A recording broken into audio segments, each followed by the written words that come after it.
जैसे गौ माता के प्रत्येक अंग में भगवान विराजमान है, मनुष्य के भी प्रत्येक अंग में भगवान विराजमान है। ऐसा नहीं है कि मनुष्य के अंग में नहीं है। हो आप लोग शास्त्र को उठाकर देखिए, आपको मालूम पड़ेगा कि मानव के एक एक अंग में, यहां तक हमारे देवी देवताओं की जब प्राण प्रतिष्ठा होती है, देवी देवताओं को जब प्राण दिया जाता है तो ब्राह्मण मंत्र बोलते हैं। एक एक देवी देवता का मंत्र का स्मरण कर कर, एक एक देवी देवता के मंत्र का अनुमोदन कर कर, नेत्रों के देवता का, कंधे के देवता का, घुटने के देवता का, जंघा के देवता का, एक एक देवता का स्मरण कर कर उसमें प्राण दिए जाते हैं। जब देवताओं का एक एक अंग में एक एक देव का वास है, तो मनुष्य के प्रत्येक अंग में एक एक देव का वास है।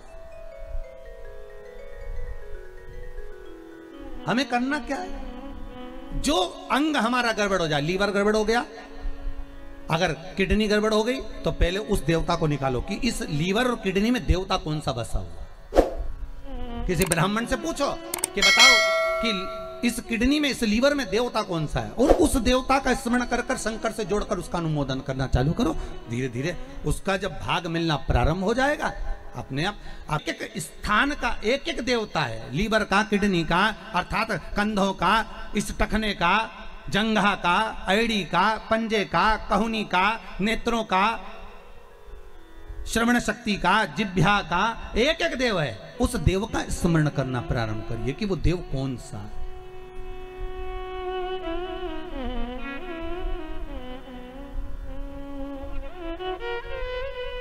उस देव का स्मरण। सारे देवी देवताओं में केवल एक ही देव है, देव अधिदेव महादेव, जिनके ऊपर जल चढ़ाया जाता है, दूध चढ़ाया जाता है, पंचामृत चढ़ाया जाता है, तो उस शिवलिंग को दोनों हाथों से मला जाता है। कितने हाथों से मलते हैं? अरे जम के बोलिए जरा। दोनों हाथों से। पास में जो बैठा रहता है पति, वो जल चढ़ा रहा है, या पत्नी जल चढ़ा रही है, या कोई वस्तु चढ़ा रहा है, और दोनों हाथों से शिवलिंग को मला जा रहा है।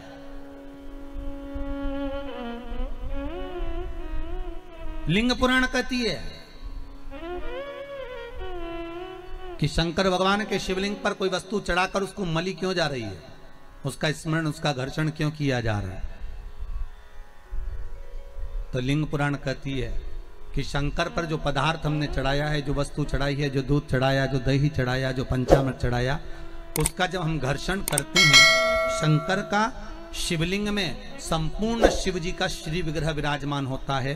तो हमारे रोग, हमारी बीमारी किस जगह पर है? जब हम शंकर के शिवलिंग का घर्षण करते हैं तो उससे हमारी बीमारी धीरे धीरे समाप्त होने लगती है। धीरे धीरे समाप्ति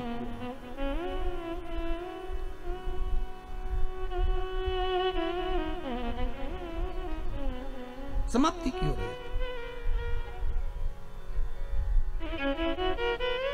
अच्छा, एक और सुंदर सी बात और अच्छी है। अभी नवरात्रि चल रहा है, दुर्गा सप्तशती का पाठ आप लोग कर रहे होंगे। कौन कौन कर रहा है? जरा हाथ उठाओ तो जरा। आप लोग कर रहे हैं, बहुत अच्छी बात है। अगर आप नहीं कर रहे होगे तो ब्राह्मण दुर्गा सप्तशती का पाठ कर रहे होंगे।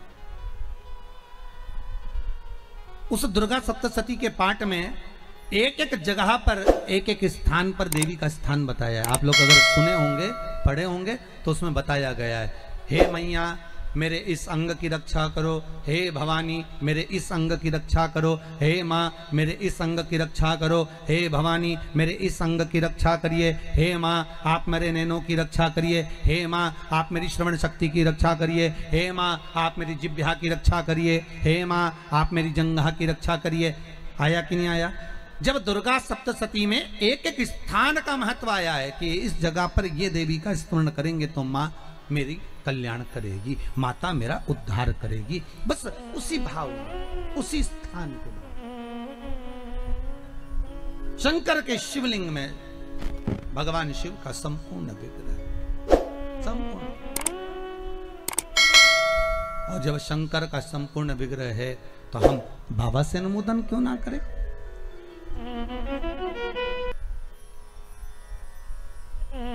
कि जिस व्यक्ति को शरीर में बहुत कष्ट रहता हो, बहुत ज्यादा कष्ट अगर शरीर में रह रहा हो, तो मक्खन, थोड़ा सा गाय के दूध का माखन निकालकर शंकर के शिवलिंग पर, जो व्यक्ति बीमार रहता है उस व्यक्ति का स्पर्श कर। अभी तो माखन का लेपन शंकर के शिवलिंग पर करना प्रारंभ करो, श्री बिजलेश्वर महादेव का नाम लेकर। कौन से महादेव का नाम लेना है? श्री बिजलेश्वर महादेव।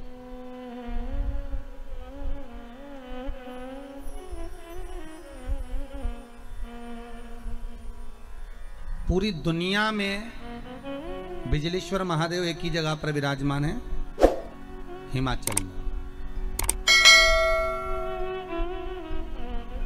मनाली के पास। पूरी दुनिया में शंकर जी का एक ही मंदिर है जहां पर बिजली गिरती है शिव जी के शिवलिंग पर और शिवलिंग के टुकड़े हो जाते हैं। फिर उस मनाली में एक परिवार ऐसा है जिसके पांव नहीं है। वो बिना पांव का व्यक्ति पूरे मनाली में से मक्खन मांगता है दान में कि बाबा के शिवलिंग के टुकड़े हो गए। फिर वो चढ़ता चढ़ता ऊपर जाता है, धीरे धीरे घसीटता चलता हुआ जाकर बिजली महादेव का एक एक पत्थर उठा उठाकर, शंकर जी का शिलाखंड उठा उठाकर उसको मक्खन से जोड़ता जाता है, मक्खन से जोड़ता है। उसके बाद में फिर हाथी के पांव से भी तुड़वाओ, सूंड से भी तुड़वाओ तो वो शिवलिंग नहीं टूटता, मात्र मक्खन से ऐसा चिपक जाता है। वो बिजली महादेव है। शंकर की आराधना में ढोंग नहीं चाहिए, शंकर की आराधना में प्रपंच नहीं चाहिए। शंकर की हो गई गलती, कई बार शंकर की आराधना में गलती हो जाती है तो क्या शंकर रुष्ट होंगे? नहीं। शंकर अगर देख लेंगे कि 50 दिन अच्छा काम करा है इसने, एक दिन गलती भी कर दी तो बाबा स्वीकार कर लेगा। पर बाबा से बस मन आपका पवित्र होना चाहिए, इच्छा आपकी पवित्र होना चाहिए। आपके भीतर अहंकार, काम, लोभ, विषय, वासना, आसक्ति, तृष्णा, अहंकार नहीं होना चाहिए। भगवान उसको स्वीकार कर लेगा।